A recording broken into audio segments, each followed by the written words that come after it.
Olá, sou Bruno Valdismo para o Medic IP em português, diretamente de Orlando, do American College of Cardiology 2018, com o professor José Saraiva. Olá, Bruno. Obrigado por ter Muito bom vindo. estar aqui. Alguns estudos, novamente, bagunçaram toda a nossa prática clínica e outros, na verdade, serviram para nos orientar um pouco.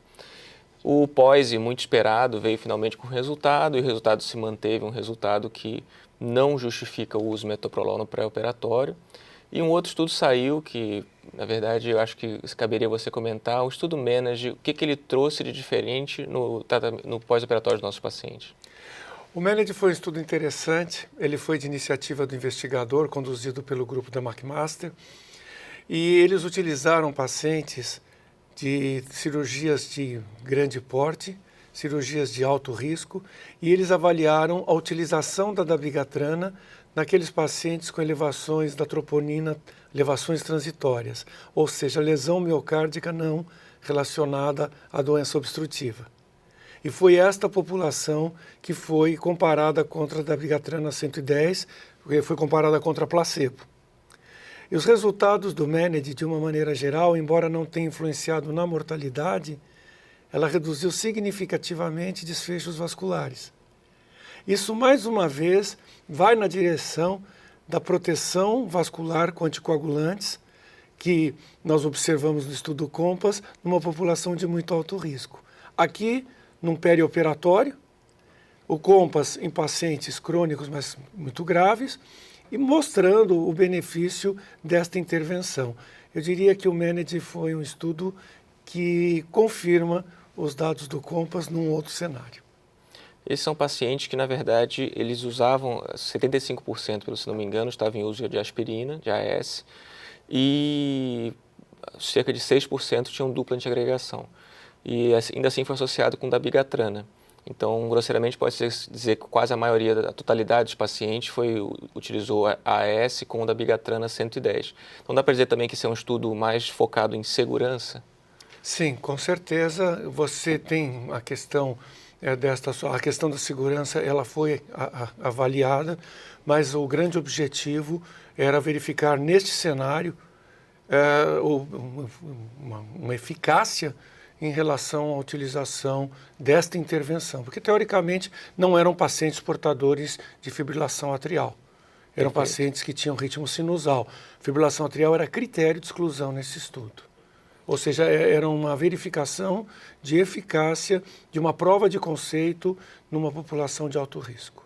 É uma população que nós encontramos no dia a dia, na verdade, acaba que nós subdiagnosticamos o infarto de perioperatório, que é o foco dessa população. Principalmente em cirurgias vasculares, em cirurgias abdominais de grande porte, cirurgias torácicas e assim por diante. Obviamente que pacientes isquêmicos já conhecidos foram excluídos, não eram critério de inclusão do Manage. Um outro estudo de mundo real, o CVD Real, ele fez um registro de mais de 400 mil pacientes e também os resultados foram bem interessantes.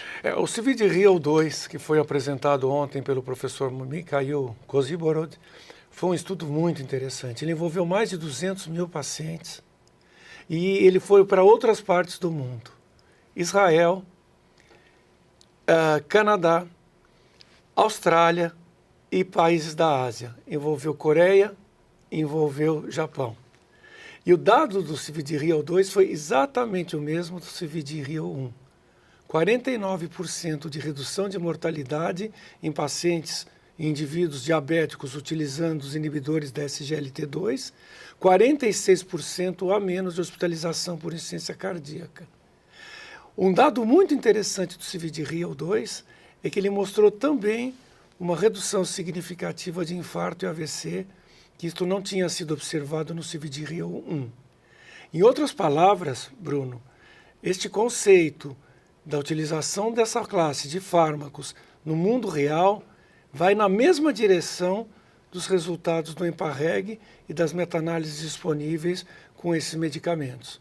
Em outras palavras, nós estamos caminhando para medicamentos que não apenas tratam diabetes, que não apenas reduzem a glicemia, mas também reduzem desfechos cardiovasculares, que é a principal causa de morte da população diabética. Em relação aos idosos?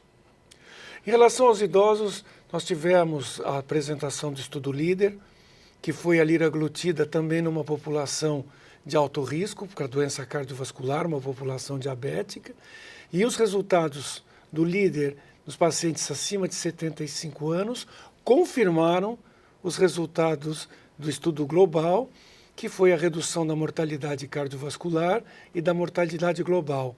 E qual a importância do estudo líder? A maioria dos pacientes diabéticos tipo 2 com doença cardiovascular associada são idosos. E esses pacientes, nós temos a questão da segurança. Então, você mostrar que um produto foi seguro e eficaz e reproduzir os dados maiores do estudo de redução de morte, eu diria que é mais um instrumento para o clínico poder raciocinar, para ele poder trabalhar quando ele estiver com o seu paciente. Perfeito. Professor, obrigado. Obrigado, Bruno. Obrigado e até a próxima.